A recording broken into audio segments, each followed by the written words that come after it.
Married 10 years. Wife cheating and confronted her. So I need some honest advice here. My wife and I married 10 years, kids, great relationship, and I would regard her as my best friend up to about 3 days ago. I had massive amount of data being used on my phone. Turned out to be an app. No big deal. However, when I pulled up the usage data, it automatically pulls up phone calls first. I see a 45-minute phone call at 2 a.m. in the morning to a number I don't know.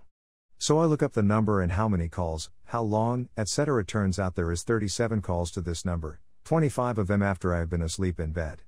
Many of them at 1, 2, 3, even 4 in the morning. I confronted her. She has a new, great, job with a very intelligent boss she envies, and made this clear to me. I've always trusted her. All the calls were to her boss, he called only 3 or 4 times. She said everything they talked about was work-related. Insisted on it over and over again. Despite this, I know some of the nights we had been having a few toddies, weekends. She also lied to me 2 months ago when she said she went running by herself at 5:30 am. She did, but he ended up showing up and said he couldn't run that early. Not a big deal because she told me she was running with him, but she insisted when she got back that he never even showed up. So why lie about it? Really weird. I called her on it and she said she loves me and only has feelings for me, and she wouldn't destroy her career and his career by cheating. More emphasis on what she would lose than she loves me. He has a super fancy pants sports car and is married with kids himself. When he was on a business trip, my wife said he needed to text her updates of the conference. He ends up sending her a picture of a $750K car he is thinking about buying. She shows me, but still pretty weird that he is texting this to his employee, right? Aside from that, she removed texting from the iPad and her computer at home. She also changed the passwords on this account. I made her show me the messages to him, she had erased them all. So, now what? Was she having a physical affair too? She says absolutely not, it was all business related. I will say she is addicted to education and learning, and it would not be surprising to hear this. But the fact he was receptive to her calls in the middle of the night is messed up. Update. 4 days after I found out, we have been talking over the past few days. And arguing and whatnot. She insists she loves me, has only loved me, and will always only love me. That nothing physical ever happened. That the new job got her worked up, someone could have died if she put the wrong thing in, and that she called him late one night because she needed to make sure what she did was right. That turned into several calls late at night. She admits to calling, but that she never emotionally cheated because it really was work related. She has zero feelings for him and their relationship has been and still is 100% professional only. Fair enough. I am reasonable, this seems reasonable. She willingly gave me her iPhone and said install spyware on it. I told her I will be recovering all of the messages and she said that is fine. So, maybe I am being over the top? But why erase them if it wasn't incriminating? She said she didn't think I would like it if I knew she was texting him. I said 1. Do you think I like finding out you erased all of the messages more? 2. If it was all professional, why would I care? She has apologized about 1 million times, promises it will never happen again, but I cannot get over the erasing of the messages. It will be chilling to see if she erased these when I called her at work to ask her about the number. If she erased them right after I called, the messages will more than likely be incriminating. Update 1. Sorry, not updated in a while. This sucks. So the texting continued to happen. The calls stopped. So over the course of the last 7 months, without getting into too much detail as this would go on forever, she continued to get texts from him. She got a couple from him asking if he can buy her lingerie and telling her how great her body is. She texted him back. She said, "Don't test me." He said, "I'd love to test you." All night long. I saved everything. When this was occurring, we still had a great relationship, love yous, kissing every morning, Zex. Then a few weeks ago they went to a conference together. She hung up on me when I called. Then immediately called him from her room to his room so it wouldn't be on phone records. Detail here, he called her from a cell phone not belonging to him so I wouldn't be able to track it. He shows up. Also, I have the entire audio of this. I listened when she got home. She completely froze up. Couldn't believe what was happening and then I knew. Story 2. When my wife cheated, I was absolutely devastated, near suicidal, but I survived. Here's how. I hope, with all my heart, this helps someone who's hurting or trying to decide how to get through the pain of infidelity. First, for me this broke into 2 things I needed to accept and address. Those 2 things were my insecurity. My perception of who she was versus who she really was. My insecurity, I felt like if I had been better somehow, she wouldn't have been tempted to cheat on me. It took me a long time to realize there was nothing wrong or substandard about me.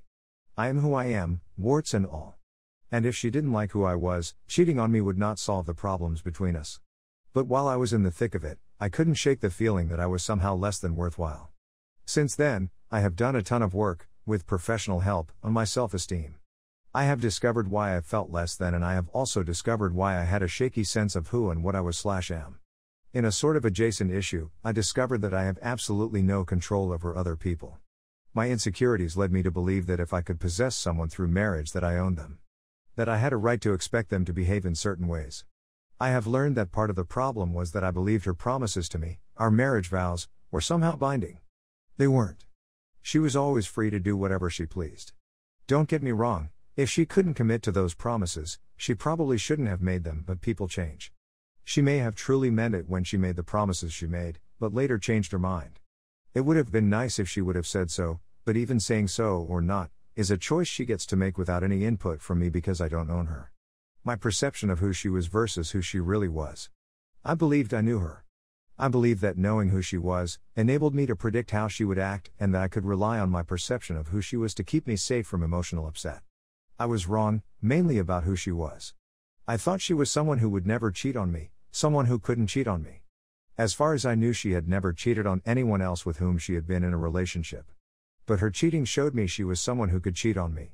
After the cheating, I was confronted with the fact that the person I was with looked and sounded exactly like the person I thought I had known. She had all the same mannerisms. She styled her hair the same. She wore the same clothes. She liked the same foods. She watched the same TV shows. In every way, she was the same person I thought I had known. Except that she wasn't.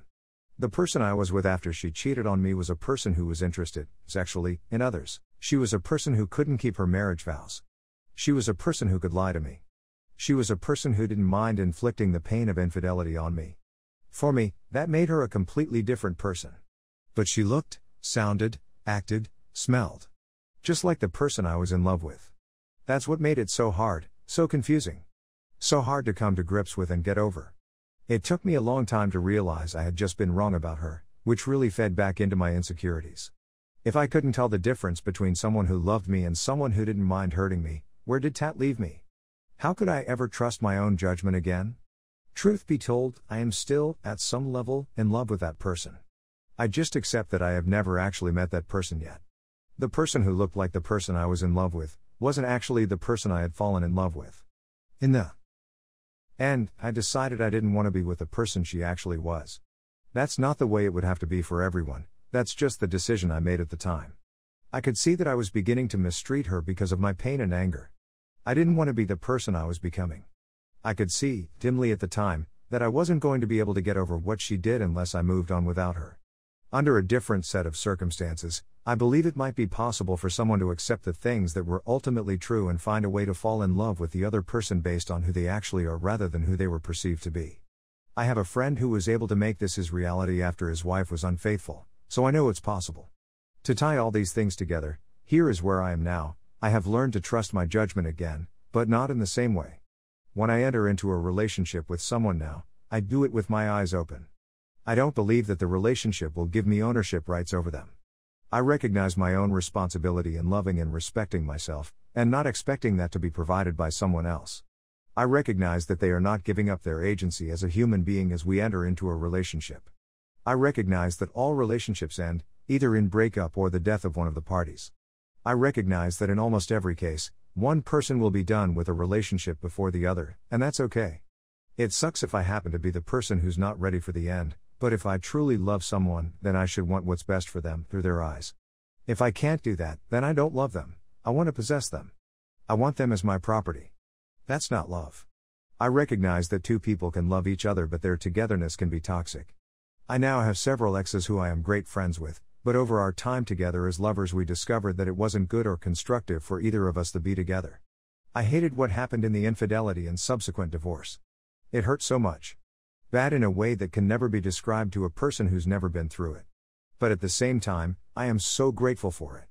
That pain taught me things about myself, relationships, and love that I could never have learned in any other way. I've never remarried, I probably won't ever, but I now know what a good partner will look and feel like when I meet her. I still make bad choices here and there, of partners, but I now have the courage to end relationships that have no chance of flourishing, or are destructive in some way.